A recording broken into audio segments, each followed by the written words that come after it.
Okay, so खरं तर तुलना शक्य नाही हे मी यासाठी म्हणते, कारण का मला माहिती आहे तुम्हा सगळ्यांना हेच जाणून घ्यायचंय की तानाजी द अनसंग वॉरियर जो अजय देवगन कडनं प्रोड्यूस झालेला सिनेमा होता बॉलिवूडकडनं, आणि आत्ता सुभेदार हा जो सिनेमा आहे जो मराठी सिनेमासृष्टीमध्ये लेखक दिग्दर्शक दिग्पाल लांजेकर यांच्याकडनं हा शिवराज अष्टकातला 5वा सिनेमा आलाय.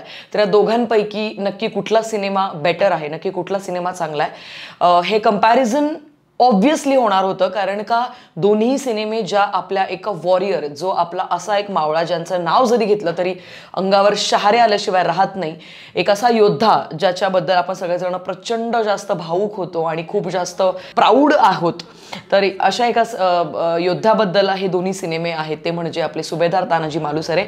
पण नक्कीच या दोघांपैकी कुठला सिनेमा उत्तम आहे याबद्दल मी बोलेनच, पण सगळ्यात आधी थोड्या वेळासाठी आपण हे कंपॅरिझन साईडला ठेवूया आणि दोन्ही सिनेमांना इंडिव्हिज्युअल आपण एक वागणूक देऊया. सगळ्यात आधी आता मराठी आपला जो सिनेमा आहे, लेखक दिग्दर्शक दिग्पाल लांजेकर यांचा शिवराज अष्टकातला हा 5वा सिनेमा आहे. सगळ्यात आधी फर्जंद, फत्ते शिकस्त, पावनखिंड, शेर शिवराज आणि यानंतर आता हे 5वं पुष्प म्हणजेच सुभेदार. खरं तर जर का आपण फर्जंदपासून सुरू झालेला शिवराज अष्टकाचा प्रवास जर का पाहिला आत्तापर्यंत, प्रचंड जास्त ग्रोथ तुम्हाला जाणवेल. मग ते डायलॉग्सबद्दल म्हणजे संवादबद्दल असू शकते, मेकअप, हेअर, कॉस्ट्यूम, सेट्स असतील किंवा सिनेमॅटोग्राफी असेल, ॲक्शन सिक्वेन्सेस असतील, VFX असतील, CGI, ह्या सगळ्याच गोष्टीमध्ये प्रचंड सुंदर अशी प्रगती झालेली तुम्हाला जाणवेल.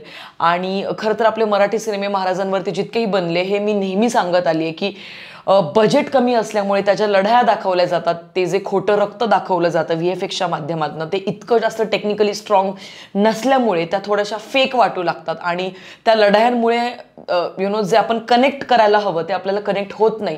आणि त्याचमुळे बऱ्याचदा मराठी प्रेक्षक सुद्धा या सिनेमांकडे पाठ फिरवतात. पण आत्ता जो सिनेमा सुभेदार आलाय हा सगळ्यांना एक सुंदर असं एक काय म्हणूया उदाहरण देणारा ठरणार आहे. कारण सिनेमॅटोग्राफी उत्तम, मेकअप, हेअर, कॉस्ट्यूम इतके बारकावे, इतके सुंदररित्या, म्हणजे दाढी असेल ती इतकी रिअल वाटते, किंवा केस असतील किंवा पोशाख असेल डोक्यावरची, म्हणजे सगळ्या गोष्टी.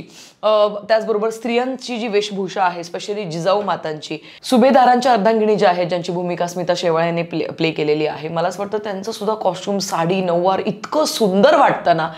आणि जेव्हा जिजाऊ मातांची एंट्री होते मृणाल कुलकर्णी यांची, अत्यंत सुंदर देखणी, आणि मला असं वाटतं की जी दमदार एंट्री जी आपण एक आत्तापर्यंतच्या कुठल्याच सिनेमात मी जिजाऊ मातांची अशी एंट्री बघितली नव्हती आणि आज बघितल्यानंतर खूप भारी वाटलं. आता कारण का मी कास्टिंग बद्दल बोलतेच आहे, तर अजय पुरकर हे जे आहे यांना आपण मागे बाजीप्रभू देशपांडे यांची भूमिका करताना पाहिलं होतं आणि तेव्हा त्यांना वजन बरंच वाढवावं लागलं होतं, म्हणजे 100च्याही पुढे त्यांनी वजन वाढवलं होतं. आणि आता कारण त्यांची भूमिका ही तानाजी मालुसरे यांची त्यांना प्ले करायची होती, त्यामुळे कुठे ना कुठेतरी त्यांना वजन थोडंसं कमी करायला लागलं. पण या सगळ्या गोष्टींमध्ये ना त्यांचं परफेक्शन जाणवतं, म्हणजे त्यांनी स्वतःला अगदी झोकून दिलंय. संपूर्ण सिनेमा त्यांनी फाडलाय असं म्हटलं तर चुकीचं ठरणार नाही. आपल्या महाराजांची भूमिका ऑफकोर्स चिन्मय मांडलेकर यांनी केली. आणि मी नेहमी म्हणत आली आहे की जर का महाराजांची भूमिका, मला जर कोणी विचारलं की पर्सनली तुला कोण आवडतं महाराजांच्या भूमिकेत, तर मला फक्त 2च अभिनेते आवडतात. पहिलं म्हणजे शरद केळकर, ऑफकोर्स बॉलिवूडचा जो तानाजी सिनेमा बनला होता त्यात त्यांनी प्ले केली होती, आणि चिन्मय मांडलेकर. मला हे 2 अतिशय उत्तम नट वाटतात जे महाराजांची भूमिका चोखपणे प्ले करतात. हा सिनेमा खरं तर काही गोष्टी याच्यामध्ये खूप सुंदर आहेत, तर काही गोष्टी थोड्याशा कमी पण पडतायत. सगळ्यात आधी मी ज्या सुंदर गोष्टी त्याबद्दल सांगते की या सिनेमामध्ये असणारा अभिनय खरं तर सगळ्यांनीच उत्तम केलाय. एकही अभिनेता तुम्हाला असा नाही दिसणार की ज्याने इतकं छान काम नसेल केलं, एक्सेप्ट द विलन हिमसेल्फ. एक आता असा काळ आलाय की हिरो तुमचा जितका पॉवरफुल आहे ना तितकाच विलन सुद्धा पॉवरफुल असायला पाहिजे. पण या सिनेमामधला जो खलनायक आहे म्हणजेच उदयभान, तो इतका पॉवरफुल, इतका दमदार वाटत नाही, कणखर वाटत नाही की तो एक मेन विलन आहे असं नाही कुठे ते फील होत. पण त्याचबरोबर जर का आता पॉझिटिव्ह गोष्टींबद्दल बोलायचं झालं तर ऑफकोर्स अजय पुरकर यांनी अतिशय सुंदर अशी भूमिका प्ले केलेली आहे. चिन्मय मांडलेकर, मृणाल कुलकर्णी, स्मिता शेवाळे, समीर धर्माधिकारी या सगळ्यांनी उत्तम काम केलेलं आहे. आणि जेव्हा सिनेमाच्या डायलॉग्सबद्दल मी बोलते तेव्हा 4 ते 5 डायलॉग्सच असे आहेत जे खूप छान आहेत आणि अंगावर शहारे देणार. त्यापैकी एक, जेव्हा सुभेदार तानाजी मालुसरे जेव्हा बेलभंडारचा विडा उचलतात आणि असं सांगतात की राज आधी लगीन कोंढाण्याचं मग रायबाचं. तो एक मोमेंट तुम्हाला खूप अंगावर शहारे देणारा ठरतो. तो जो सीन खूप सुंदररित्या त्यांनी छान टिपलेला आहे असं मला वाटतं. काही सीन हे जेन्युइनली खूप सुंदर आहेत. म्हणजे या प्रकारची सिनेमॅटोग्राफी ॲक्शनसुद्धा आय थिंक मला असं वाटतं फार सुंदररित्या त्यांनी दाखवली आहे. जिथे आपण ॲक्च्युली खूप लॅक करत होतो इथून मागच्या सिनेमांबद्दल बोलायचं झालं तर, पण ते इथे तुम्हाला दमदार दिसतं. म्युझिक पण उत्तम आहे. म्हणजे सॉंग्सबद्दल बोलायचं झालं तर आले मराठे हे गाणं मला खूप आवडलं.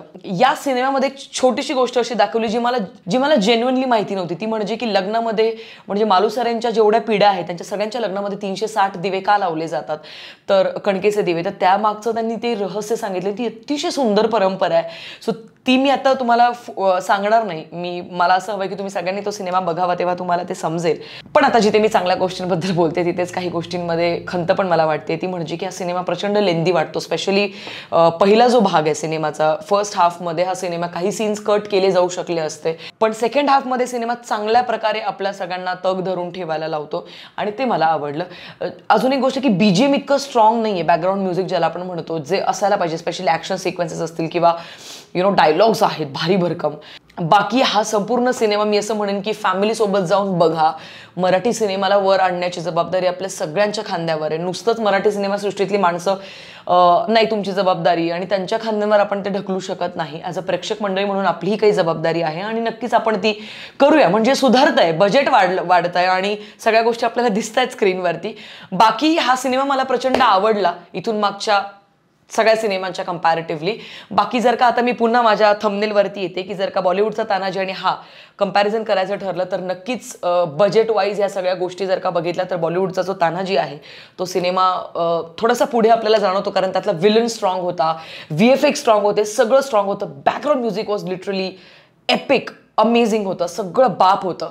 या सिनेमामध्ये अजून काही गोष्टी आपल्याला नक्कीच शिकायच्या आहेत, पण भाषा जी असायला हवी ती या सिनेमा आपल्या मराठी सुभेदार या सिनेमाची मला जास्त आवडली. सो दोन्ही सिनेमे आपल्या ठिकाणी उत्तम आहेत आणि मी सुभेदार या सिनेमाला 5 स्टार्सपैकी 4 स्टार्स देईन आणि हा सिनेमा नक्कीच आवर्जून सगळ्यांनी बघावा अशी मी सगळ्यांना विनंती करते. बाकी बऱ्याच दिवसांनी माझं कमबॅक होतं. तुम्हाला सगळं सेटअप वगैरे कसं आवडलंय काय मला प्लीज कळवा कॉमेंट सेक्शनमध्ये. बाकी असेच काही व्हिडिओज येत राहतील आणि मराठी ट्रेलर्स, सिनेमासृष्टीतल्या सगळ्या अपडेट्स आणि मराठी सिनेमांबद्दलचे रिव्ह्यूज तुम्हाला या चॅनलवरती मिळत राहतील. Don't forget to like, share आणि सबस्क्राईब टू सिटी लाईट्स. भेटूया पुढच्या व्हिडिओमध्ये. तोपर्यंत पीस आउट.